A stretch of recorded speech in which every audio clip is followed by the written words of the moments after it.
years old and currently I'm working in sales team with Dine Out and Steppen Up. Yeah, this is Meet. I'm 23 and I love Lays. Hi, my name is Varinia and I'm 30 years old and I love painting. Hi, my name is Akhil George. I'm 23 years old and I run a literary press.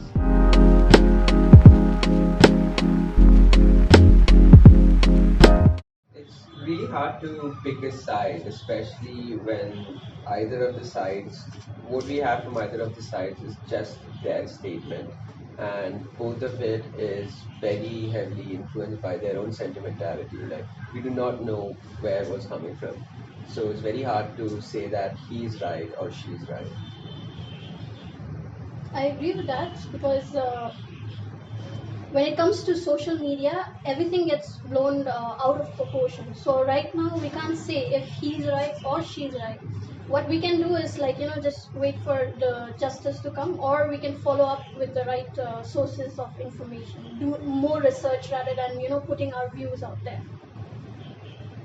I agree with the point. Like, you just can't really blame anyone in this situation because if you see, we don't have access to the what happened on that particular day. I think that since the influencer posted, she wanted the situation out there. So I think it matters that we have an opinion towards this. Of course, we cannot pass on a statement saying that, oh yeah, for sure it's going to be this person's fault. According to me, the fact that she has said she said that she has a nose fracture. I don't think it can happen with a ring. So I believe what she said more than what he said. His side of the story doesn't really make sense. And if there's even 1% possibility that this actually happened, I think it's very scary and it's very important for us to address the issue, because if this is true, this is very frightening, this is very traumatizing for anyone to face such an incident. No, absolutely, I agree with that. And it certainly did appeal to me. Like, when I first saw that video and I saw her cry, and my first response was emotional, and it was like, oh, this is wrong. This shouldn't happen to anyone. But after that, with everything that's been happening in social media, it was just sentimental. There was no actual rational breaking down of the event and what could have happened at what time he came.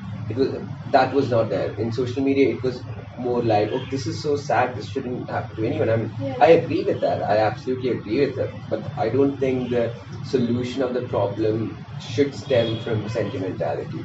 So, see, here I agree with that, but here I'm not only talking about the sentiments. See, she is getting death threats to put something out there which might have happened to her. It could be true, and of course, if it did happen, she put it out there. And looking from a logical perspective, as I said, the nose fracture, like she confirmed it 3 times, 2 videos and 1 post also, that she does have a nose fracture, and that is definitely not possible from a drink. We cannot pass on a statement that yeah, definitely it's that guy's fault, but we should support her that something terrible happened to her. We shouldn't be at least blaming her, and shouldn't be saying that she's just doing this for likes and comments. I mean, how much likes and comments can she get from such an incident? What money for just free lunch? No, someone's not going to put it out there on social media, because it's very difficult for someone to talk about this. Absolutely, absolutely. When you put something on social media, I agree with that. It turns into a witch hunt, and now it's just two sides. It's not about justice anymore. It's about revenge. Coming to who to blame. So coming to that, we can talk about the social media, for instance, because they've been blowing up the proportion of the situation. It if they have used such comments or so much of energy in blowing up the proportions of environmental issues or something like that, it would have been much better for us as youth to follow up. But for her to come to social media, like you said, she has a nose fracture, but then you have following up videos which says that she also had a fracture in her hand, where the other videos show there was no fracture in the hand. So that makes you question the authenticity of the situation. Like, is she really that authentic? A couple of days ago, after that, her friend came in to the picture and she posted a comment like she was a roommate for 3 years and it has been the same at that time. So yeah, when we speak about social media, we come to whenever there's a situation like this, we tend to start making judgments, and the media, especially in all segments like Instagram, Facebook, Twitter. You also have the news media. They go on a media trial to prove who's right, who's wrong, giving evidence and facts without being really certain about exactly what is the right facts.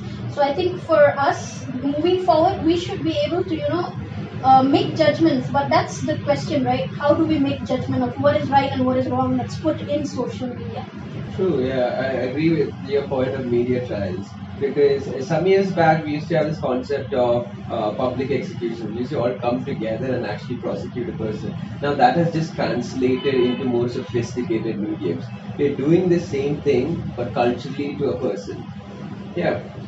So I think why it has got really famous on social media is because this is a very easy topic where people can have opinion. I mean, on the bigger issues, they might be scared about, oh, what I'm going to say about it. But this topic is very easy for a common person to talk about, and everyone wants to be involved, and everyone wants to put out their opinion on the platform. And also, I think it sort of tickles our primal instincts. Like, so when it comes to things like budget, we can't really relate to it. Money going to defense, yeah, cool, but I am not affected by it. But our primal instincts of violence or being hurt, I could be hurt by a Zomato guy, so it's so much easier for me to relate to it. Consider the previous cases what happened. So apart from court ruling its own justice, social media is running their own trials parallelly, Yeah. which has impact over the judgment. It is some or the other way it is impacting the judgment.